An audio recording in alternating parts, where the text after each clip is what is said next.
عزیزان گرامی وقار، عید قربان عید الاضحیٰ کی تیاری میں سارا عالم اسلام ہے،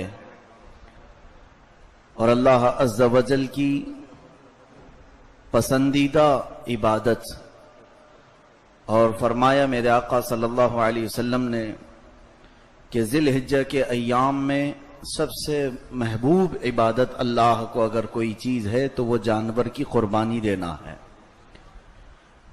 یعنی نمازوں کا ذکر، روزے کا ذکر یہ بعد میں ہے، لیکن فرمایا گیا سب سے افضل عبادت ان دنوں میں جانور کی قربانی دینا ہے۔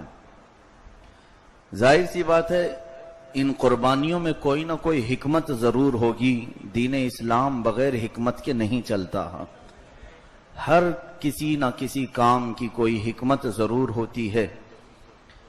اللہ تبارک و تعالی نے ہمارے ان دنوں کو اس طرح سے رکھا ہے، مثال کے طور پر ابھی یہ ہمارے سال کا آخری مہینہ ہے، اسلامی سال ختم ہو جاتا ہے ذی الحجہ پر، ہم یہ 12ویں مہینے میں ہیں، جس طرح انگلش میں دسمبر ختم ہوتا ہے، یہ ذی الحجہ آخری مہینہ ہے، اور آخری مہینہ جس کی 10ویں تاریخ کو قربانی کا حکم دیا گیا جانور کی، اور اسی طرح اسلامی مہینہ جو شروع ہوتا ہے وہ محرم الحرام سے، اور اس کی بھی 10ویں تاریخ کو ایک عظیم قربانی یاد کی جاتی ہے، وہ سید الشہداء امام حسین اعظم رضی اللہ تعالیٰ عنہ کی۔ یعنی سال کی شروعات بھی قربانی سے ہے اور ختم بھی قربانی سے ہے۔ یہ میسج ہے کہ دین اسلام قربانیاں چاہتا ہے، اسی لیے شاعر نے کہا تھا اسلام تیری نبض نہ ڈوبے گی حشر تک، تیری رگوں میں رواں خون ہے چار یار کا۔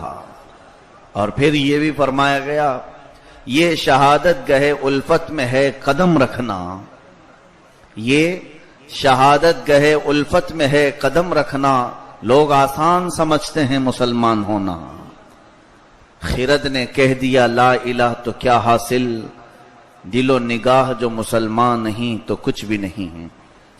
عزیزان گرامی وقار، میں یہاں قربانیوں کا ذکر کر رہا ہوں، پہلے میں یہ عرض کر دوں قربانی کس لیے اور اصل قربانی ہے کیا چیز۔ ایک جانور خریدنا، بکرا ہو، بیل ہو، اونٹ ہو، یا کوئی جس کی شریعت نے حکم دی ہے، ان جانوروں کو لانا اپنے پیسوں سے اور اس کو قربان کر دینا اور اس کے گوشت کو بانٹ دینا، خود کھا لینا، رشتہ داروں میں تقسیم کرنا، اسی کا معنی قربانی۔ ہم اس ظاہری معنی تک ہی محدود ہیں، در حقیقت یہ قربانی ہمیں ایک بہت بڑا درس دیتی ہے، بہت بڑی ہمیں عبرت سکھاتی ہے۔ قربانی جان دینے کو کہتے ہیں، نثار ہونے کو کہتے ہیں۔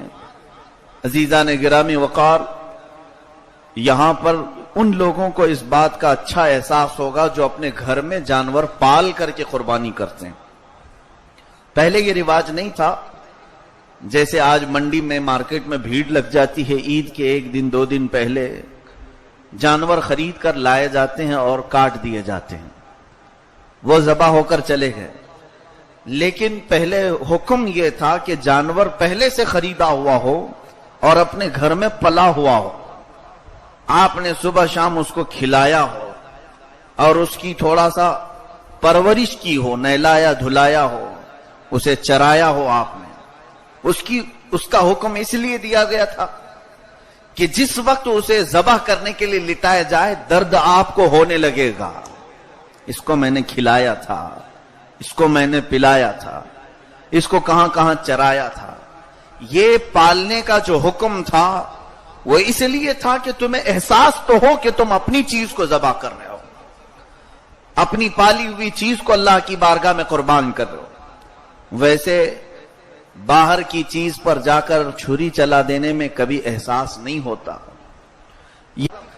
عزیزان گرامی، یہی قربانی کا تصور اسلام یہ دینا چاہتا ہے کہ تم بکرا کاٹ کر یا بیل کاٹ کر یا بڑے جانور کو ذبح کر کے یہ تصور مت کر لینا کہ تم نے قربانی کر لیا قرآن یہ کہتا ہے لن ینال اللہ لحومها ولا دماؤها، ہرگز ہرگز، میں آیت کا ترجمہ کر رہا ہوں، 17ویں پارے کی آیت، اللہ فرماتا ہے ہرگز ہرگز تمہارا نہ گوشت اللہ تک پہنچتا ہے نہ خون اللہ تک پہنچتا ہے، ولیکن ینالہ التقوی منکم، بلکہ تمہارے دلوں کی پاکیزہ نیت اللہ تک پہنچتی ہے، تمہارا عمل جو پاکیزہ عمل ہے یہ رب تک پہنچتا ہے۔ گوشت اور خون کا معنی کیا ہے؟ ہم یہاں پر اسی کے لیے اگر قربانی کر رہے ہیں کہ 2-4 ٹکڑے گوشت مل جائے، فضول ہے قربانی۔ قربانی کا جو حکم دیا گیا تھا اس کے کئی مقاصد ہیں۔ سب سے پہلی چیز یہ ہے خود اپنی قربانی دینا بھی سیکھ جاؤ۔ جانور کو ذبح کر کے آپ نے آرام کی نیند لے لی، کبھی اپنی قربانی کا بھی سوچو۔ اپنی قربانیاں یہ ہیں کہ اپنی خواہشات کو ذبح کرو۔ آج عید قربان تمہارے ہاں بھی آنے والی ہے، عید الاضحیٰ آنے والی ہے، قربانی تم بھی دینے والے ہو، لیکن اس سے قبل شیطان تمہیں روکے گا، اور اس شیطان کو پہلے ذبح کرو، بکرے بعد میں ذبح کرو۔ وہ شیطان ہمارے ساتھ ہے، نفس امارہ، ابلیس لعین، اس شیطان کو پہلے ختم کر دینا چاہیے۔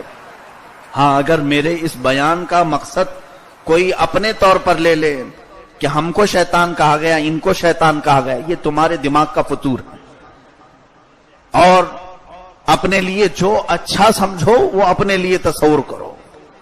یہاں پر ہر مسلمان کے لیے حکم ہے کہ اپنے نفس امارہ کا ذبح پہلے ہونا چاہیے، تب تم قدرت کی مشاہدات دیکھ سکتے ہو۔